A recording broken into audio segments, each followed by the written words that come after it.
How's it going, everybody? Welcome back to the channel and to the second episode of the 2020 version of the What is Wrong with Your Overwatch League team series. Today we'll be having a discussion about the Toronto Defiant. A handful of you have made it known that this is something you really wanted to see, since some of you seem to believe they could be better than this. And you know what? That's a good point. The common opinion is that they are a bottom 3 or 4 team. They are currently in 16th place with a 4-8 record, which needless to say is pretty bad. And after just barely beating the Vancouver Titans in the May Melee tournament, that was the final straw for me. Today, I'll be giving my insights as to why so many of us think this way about Toronto. Like with any other video in this series, it is my goal to address the issues that bring this team down and talk about ways in which they could potentially fix them moving forward. And of course, to all my Toronto fans watching, just know that this is all tough love. I'm not being hard on them out of hatred. Your team is struggling, and it's crucial to identify the reasons behind it, that way we can figure out potential solutions. With intros aside though, let's begin. So what exactly is wrong with Toronto?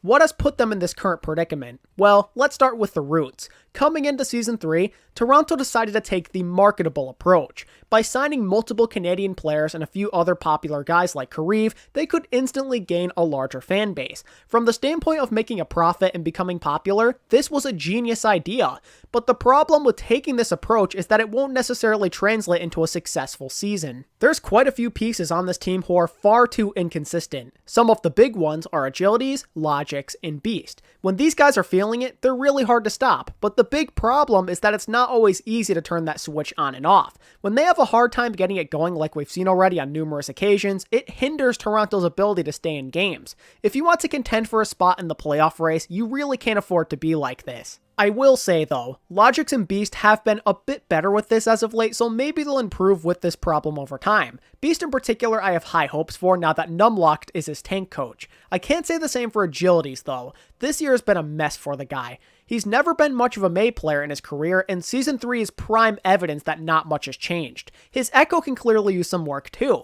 It's kind of sad to think about. Brady is a very talented player with insane levels of potential, and yet he can't seem to get out of this funk. It's gotten to the point where Toronto has temporarily replaced him with someone fresh out of contenders. Agilities is not dependable enough. He is very niche, and he needs specific heroes in the meta to thrive. When we've seen him break out the Doomfist and Genji this year, he's looked fine, but the issue with that is it's rare for these heroes to be of any use. He's not good at the meta heroes, which means he is unfortunately expendable. He's lucky he's Canadian, otherwise he might have already been cut by now. It's heartbreaking to say it, but he's a situational type of player at best, and if I were Toronto, that's how I'd utilize him. If the hero bans work in his favor or a good meta comes about, then you plug him back into the lineup. Until then, keep him as a reserve. It's a tough situation for Toronto because one of their most consistent DPS players, aka Surefour, is taking a break. Surefour has been a big help for them, and not having him around puts a lot more pressure on the DPS to perform. Other than him being a reliable hit scan, he's surely being missed for his flexibility. Surefour has a rather large hero pool, and not having that at your disposal makes game planning and executing certain strategies a lot more difficult. Hopefully he returns soon because the Defiant desperately need his help. If he goes on an extended break, at the very least, Toronto should consider signing another DPS player on a 14-day contract like they did with Zik. Hopefully by then Surefour is ready to come back. Toronto do have some decent pieces, don't get me wrong. Kareev is a superstar caliber flex support, and people like Nevix and Surefour have tremendous levels of versatility. But that's not nearly enough. They need more. They have to bolster their current roster by mixing and matching pieces that they already have with new guys in free agency and contenders. It's not exactly like they have a giant roster, so they have room to make more of these signings. But the question is, who do they sign besides a DPS player or two to help with the problems I already mentioned? The obvious thing that jumps out at you is probably the lack of tank players. Beast and Nevix is all they've got. Giving Beast and Nevix some competition seems like a great idea. Having someone to give them the extra motivation to improve could go a long way. If not, you can start playing the new guys over them because, let's face it, Beast and Nevix haven't exactly been spectacular all year.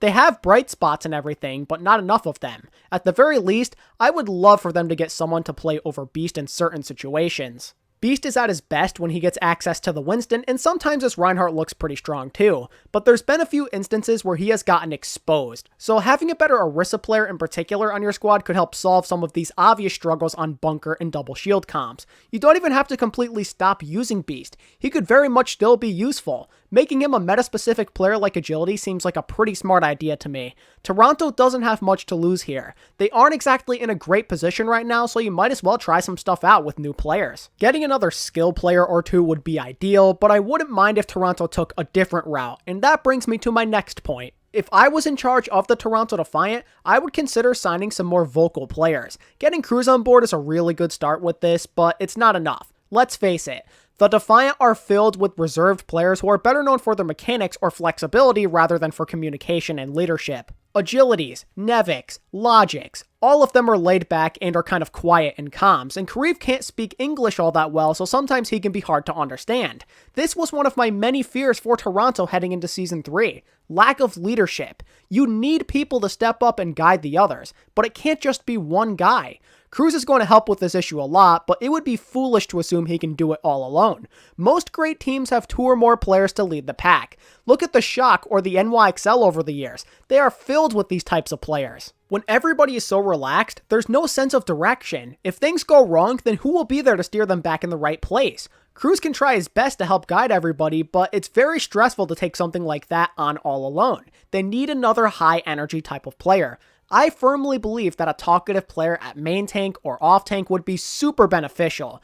There's a chance the entire team would perform better with multiple leadership figures. We've already seen some of their roster find success previously with this type of system. Look at Kareev and Agilities on the Season 1 Valiant. Fate and Custa were huge leadership figures for them, and they found their groove thanks to their in-game guidance. After watching the Defiant play the Vancouver Titans during the May Melee knockout round, it could not be more evident that there are some really bad miscommunication issues going on. Shockwave got away with so many flanks. I mean, it's ridiculous. He practically never got punished. There were countless instances where he'd sneak up on the backline and assassinate somebody, and even after he killed a Toronto team member, there were still times where they wouldn't even turn around to look at him. Like, come on, is nobody paying attention? Why such slow reaction time? Is the information not being relayed to you properly? I don't understand. Since they started losing more, comms have become a serious issue. Early on in the season, their synergy looked clean, but it seems to keep getting worse and worse right now. That's why it's definitely worth investing in some new players to help out. I know it's not easy to implement new people and have them immediately make a difference, but you have to think about the long term. The season hasn't been going well for you, so you might as well try some new players out. There's still a chance to salvage their season. It's not likely if I'm going to be honest, but a turnaround is very much possible.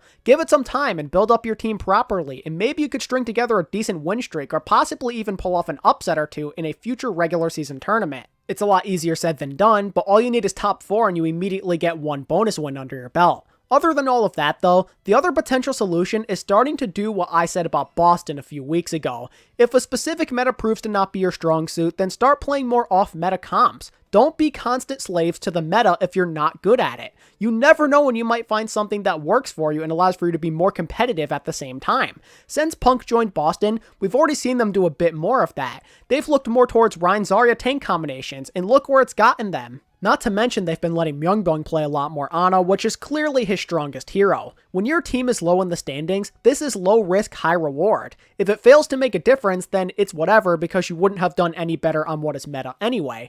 But if you find something that truly makes a difference, then you might be able to salvage your season and get your competitive edge back while not sacrificing all that much. We've already seen the Defiant try this a little bit too. Against Philly, they nearly came back and beat them by catching them off guard with high tempo dive. And we saw similar stuff be ran against Paris in week 1, and they ended up taking Horizon Lunar Colony because of it.